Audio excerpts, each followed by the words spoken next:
ਲੋ ਜੀ ਮੇਰੀ ਵੀਰਨ ਵੀਰਨੀਓ, ਕੀ ਹਾਲ ਹੈ ਤੁਹਾਡਾ। ਮੈਂ ਅੱਜ ਲੈ ਕੇ ਆਈ ਹਾਂ ਤੁਹਾਡੇ ਵਾਸਤੇ ਆਲੂ ਦਾ ਪਰਾਠਾ, ਉਹ ਵੀ ਮਲਟੀ ਲੇਅਰ ਦੇ ਵਿੱਚ।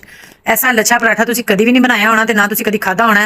क्रिस्पी ਤੇ ਕਰੰਚੀ पराठा है एंड बिल्कुल तुम मिस नहीं करना है। देखना जरा कितना स्वादी पराठा बनता।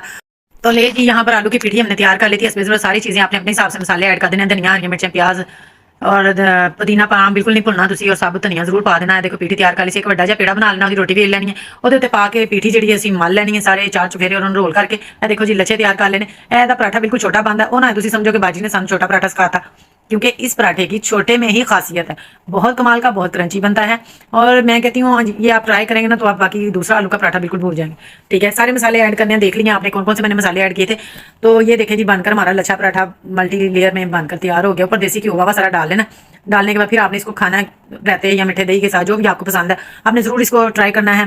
वीडियो अच्छी लगे तो लाइक कर दें, शेयर कर दें, कमेंट कर दें, और मेरे चैनल को जाते जाते सब्सक्राइब करना मत भूलिएगा। Bye bye.